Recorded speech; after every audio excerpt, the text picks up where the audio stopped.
Welcome to r/Maliciouscompliance, where the poo hits the fan.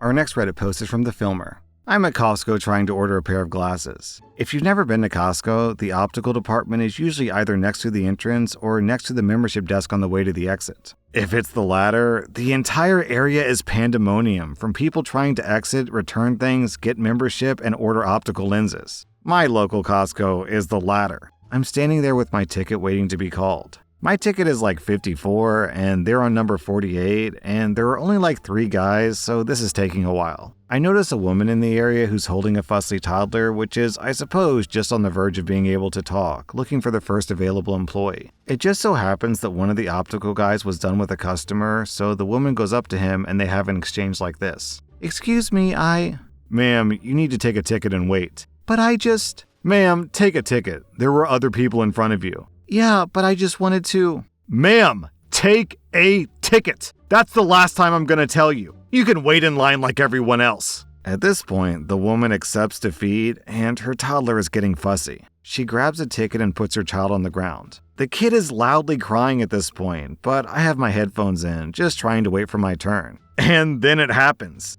This kid unleashes a torrent of poo that basically explodes his pants and gets all over the nearby display. I'm amazed that this much poo came out of this little boy. The kid is crying up a storm, and his mom is trying to comfort him, but the poo just keeps coming and coming. At the same time, the kid is waddling around, getting it all over the place. Everyone in the area, myself included, jumps back and gives this lady some space. Finally, after what seems like an eternity, it stops. The kid is crying, his mom is holding him, and poo is running down her arms. There's fecal matter in about a 10-foot radius everywhere. All traffic to the exit has stopped as horrified shoppers look on. The optical department is staring at this woman. The lady marches herself and her son up to the man. "I was wondering if you could tell me where the bathroom was." The Costco guy who yelled at this woman sheepishly points out where the bathrooms are, and the woman walks off with her son.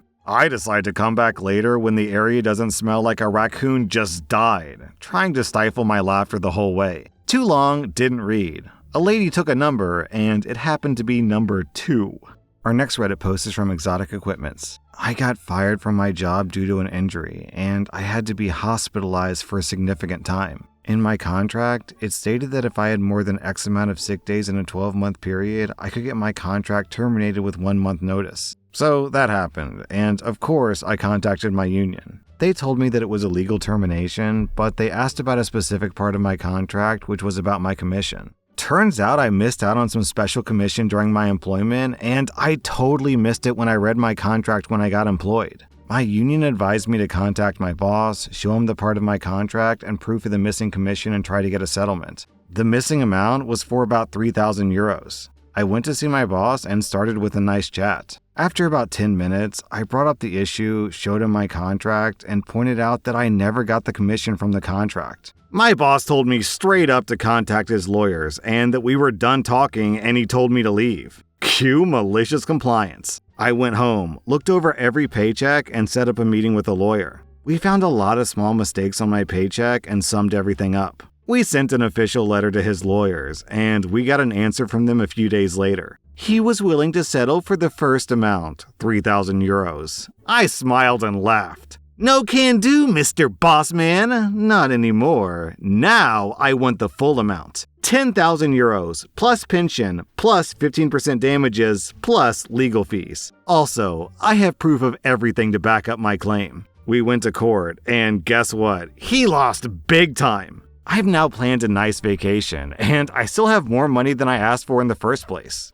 Our next Reddit post is from Hippo Singularity. I'm a truck driver. More specifically, I drive a concrete mixer. This means a large part of my job is dealing with people who know nothing about concrete, nothing about my equipment, but still think they know better than me, since I'm obviously just a bad-smelling, gap-toothed hillbilly who didn't graduate high school. In short, concrete is what happens when malicious compliance goes for a drunken joyride down the Gunning-Kruger Parkway. So on this particular day, I was pouring at a school out in the middle of nowhere. Our concrete plant was a half hour away. It was also over 110 degrees. Schools usually do their renovation or repair work in the summer. The order indicated that they were going to use a concrete pump, and the manager, Bob, told me to throw in some fiber. There's a few different types of fiber we use. However, the only one that works with the trailer pump consists of small squares woven out of a cotton-like material that come apart in the mix. I throw it in the mixture. So we get to the job site and start pumping.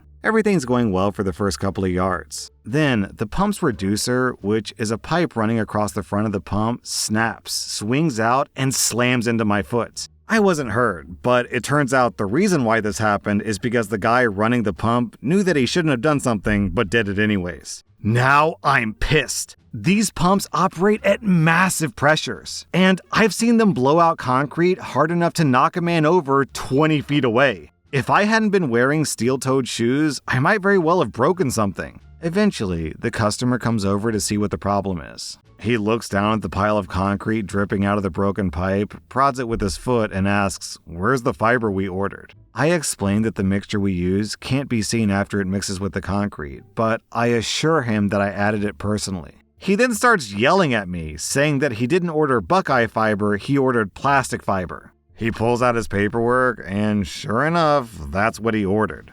I admit that this was a mistake, but I also tell him that the fibers he ordered won't work with the pump that he's using. The inspector tries to explain that these fibers are just as good, or maybe even better than what he ordered, and he's willing to sign off on the change. The customer isn't hearing any of it. We finish the load, and the customer orders another 10 yards. I call it in, adding the bit about the broken pipe, and that the customer was upset that the first load had Buckeye instead of plastic fiber. My coworker that I'm talking to can hear the customer swearing at me over the radio. Now, this coworker that I'm talking to, Bob, tends to be very protective of his drivers. He's also more than willing to let customers hang themselves with their own lack of knowledge. I once watched him let a customer waste $1,400 on liquid stupid. Now, Bob could have loaded another truck right there and then and shipped it out. Instead, he noted that only one truck was scheduled for this job, and he waited for me to drive the half hour back to the plant. Then, he prepared the load of concrete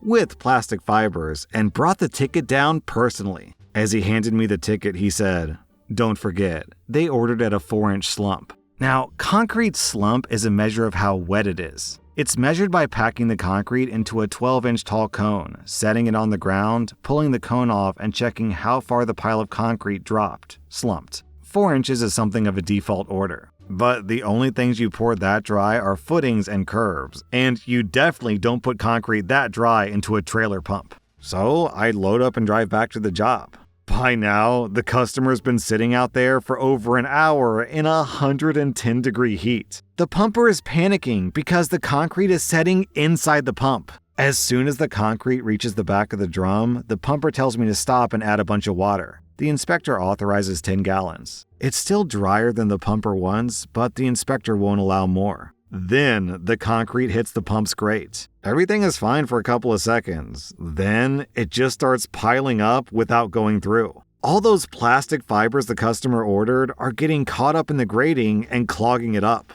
The gravel can't get through with the fiber blocking things, so the only thing getting through is pure cement and water. The customer comes out furious. He accuses Bob of spiking the load with extra fiber and tries to reject the load. I point out that we warned him the load wouldn't be pumpable, and besides that, by having me add water to the load, they've already purchased it. So at this point, we have to pump for a few seconds, clean the grate, and then pump for a few more. The job took about 3 hours, which translated to about $300 of standby charges. Most of the fiber and quite a bit of gravel never left the pump. The inspector took samples of the concrete, and a month later, when those extra samples failed their 28-day test, the school had to tear out that sidewalk and redo the whole thing. This time, they ordered it with Buckeye fibers. Man, OP, I learned more about concrete than I ever thought I would ever need to know, and it sounds like your customer learned a lesson too. Our next Reddit post is from Raj Already Taken.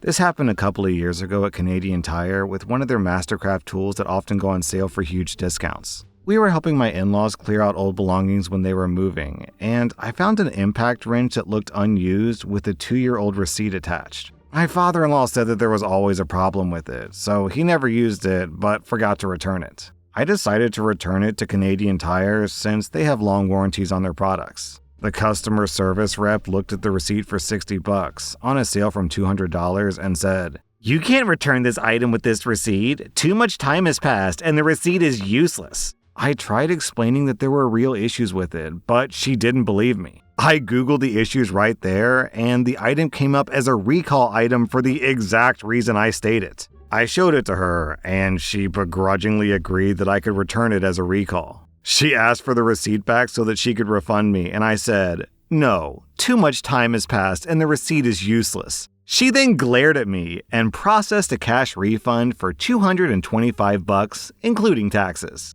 Down in the comments, we have this stupid story from Strict. I bought a socket set that was on sale. 2 weeks later, it goes on sale for $20 less. I went in with my receipt and I asked for a price adjustment and was told that I would need to bring in the product. For $20, I'll stop by on my way home, but I'm not going to make multiple trips. So my solution was to buy a new one at the lower price, then walk to returns and hand them the same product with my old receipt for a refund. What an excellent waste of my time. Our next Reddit post is from Biller Girl. A few days ago, I was driving home from going clothes shopping for my new job that I was starting in a week when my car literally caught on fire with me and my 4-year-old son in it. I had just bought $200 worth of clothes, and my laundry was in the car from the laundromat. I had already given notice to my boss that I was quitting the next day. I called in to tell her what happened and that I wouldn't be in due to smoke inhalation issues and that I had to go get a new car. That day was supposed to be my last day. She decides to tell me that I need to return my 3 work shirts and both lab coats, or I would have the costs garnished from my last check. I told her they were a pile of ash at the salvage yard. She tells me that I have to bring them in. Okay, will do.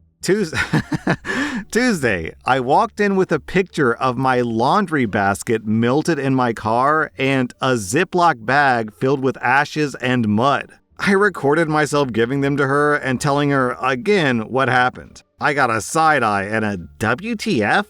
I walked out with a smirk. Down in the comments, we have this story from Zombie Girl Me. Once upon a time, a lady crashed her car into my mom's front yard. The car was on fire, the lady was stuck, and thick black clouds of smoke were billowing upwards. We had no idea if the car would blow up or not, but the lady wasn't moving. My family stood around just watching, and I finally decided to go for it, open the back up, and drag the lady out. Meanwhile, my mom was on the phone with 911. They got there about 10 minutes later. I was 8 months pregnant at the time, and I coughed up so much black mucus. I never got taken to the hospital or anything, but I had to go to work that day, so I went. Because of the accident and because we had to wait for emergency services, I was late to work. I called them to let them know I was coming in late, but they didn't care. I was written up for being late, put on notice, and I lost my bonus that month. But then they had a party to congratulate me for saving the lady? Like, WTF? Wow. Okay, man, that story was full of plot twists. When Opie was describing this, I was not imagining an 8 months pregnant lady rushing to the rescue, and the twist ending, did not see that one coming. Our next Reddit post is from Green Egg Page. This story comes from my favorite teacher in high school, Charlie, from back in the 80s. He was a chemistry teacher, a mild, short man, but devious. If you tried to take a nap during his class, he would just keep talking, walk over to the ammonia bottle, wet a rag, and drop it beside your head, all while acting like nothing was going on. Charlie, for quite some time, would let students have fun on the last day before Christmas break, until the principal told him that he had to teach the kids something, so he complied. He set up an experiment for that day. The ingredients included sucrose, glucose, protein pellets, and 4-hydroxy-3-methoxy-benzaldehyde. As the students happily perform their experiment, the principal sticks his head in the door to ensure that Charlie is actually having them do something productive, and he's happily surprised. Charlie fills the principal in on the experiment using big scientific words. As the principal is about to leave, he remarks, "Why does it smell like peanut brittle in here?" And every year after that, we made peanut brittle on the last day of class for the semester. That was r/Maliciouscompliance, and if you like this content, check out my podcast where I publish the exact same episodes. Also, hit that subscribe button because I put out new Reddit videos every single day.